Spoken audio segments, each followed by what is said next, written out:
Good morning, ma'am. Good morning, classmates. For today's presentation, guys, is I would going to tackle all about the retirement system of the Philippine National Police. But before I start, let me introduce first myself. By the way, to those who didn't know my name, I am RJYAMBA. And now, let us proceed to our discussion, guys. In this point in time, guys, we would going to discuss all about the three main types of the Philippine National Police retirement system. So what are these three types? So the first one, guys, is the early retirement. The second one, guys, is the compulsory retirement, and the last one, guys, is the optional retirement. So let's start our discussion, guys, by discussing of what is the early retirement, guys. So when we say early retirement, guys, it is a kind of retirement or a type of retirement, guys, in general or in generalization.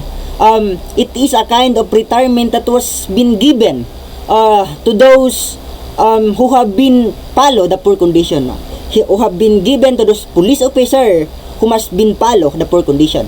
So what is this poor condition, guys? What are those poor condition, guys? The first condition, guys, is that they must not belong to any cases, any crime or administrative cases. They must not belong to scheduled retirement due to the attrition system that have been discussed by the previous reporter, which is Miss Almera. And the third one, guys, is must having rendered in at least 10 years in the government continuously in active service, guys. And also must having in at least 3 more years before reaching the compulsory retirement, guys. So remember that poor condition, guys. That was the overall coverage, guys, of the early retirement, guys. So since I have said the word compulsory retirement, now in this point in time, let us proceed to discuss of what is the compulsory retirement, guys. So now let's proceed. When we say compulsory retirement, guys, it is a type or a kind of retirement, guys, of the Philippine National Police, in which in generalization from the word compulsory, it is sapilitan or required or an obligatory that was been protected by the law or rule that must be followed.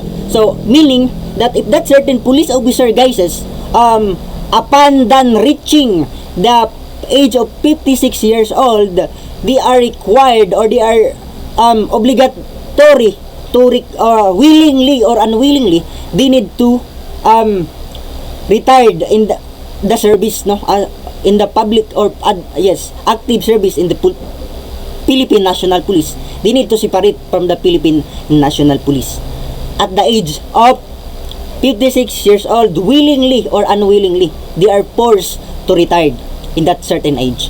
So that was the overall coverage, guys, of the compulsory retirement. Next, guys, is we would going, or in this point in the time, guys, we would going to discuss the optional retirement. When we say optional retirement, guys, it is a kind or a type of retirement, guys, in which given to those police officer that if they think that they have already worked or they have already contributed a lot in the Philippine National Police, so they have the privilege to apply this certain optional retirement. But there is a one condition, guys.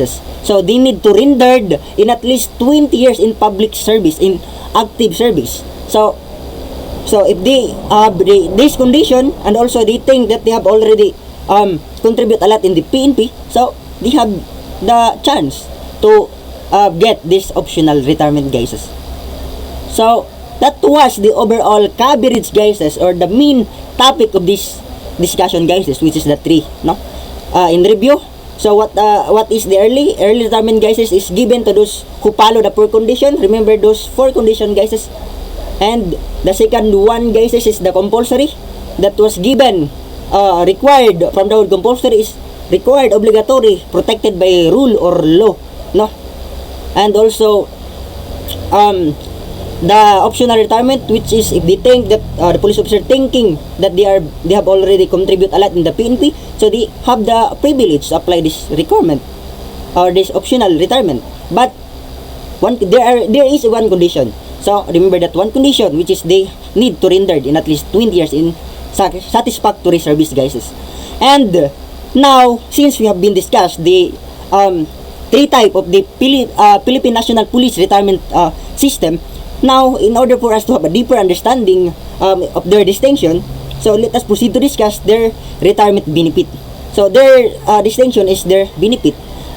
In generalization, guys, since there is a PowerPoint, so please read. And in generalization, guys, is the higher the year we are in service, the higher the benefit we can get. No, if we are in optional retirement, we are in the optional retirement, we have a benefit of 2.5%. So every year we are in public service is equivalent to 2.5 in our base pay, 2.5%. So in the optional retirement, to 20 years multiply to 2.5% is equivalent to 50%. 50% is our benefit or a pension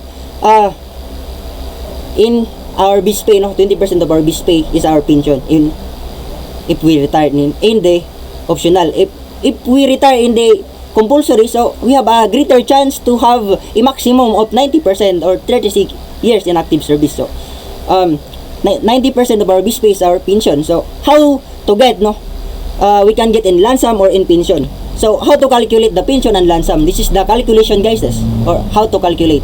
Pension is equivalent to base pay plus the long pay times multiply to the service percentage. So what is the service percentage? So this is the year, 2.5 per year, 2.5%. So this is how to calculate. This is the example calculation of the police executive master sergeant that was rendered in 22 years. So they have the 39,879 pesos in their pension. So how to get the lump sum? Lump sum, guys, lump sum is equivalent to pension multiplied to the month. So for example, 3 years, so 3 years, so having 36 months, so 36 multiplied to lump sum. So the police executive master sergeant having the 1,435,644 lump sum. So that was the overall main topic, guys, coverage of our discussion. I hope you learn a lot in this presentation, and I hope you enjoy watching. By the way, I am RJYAMBA, guys.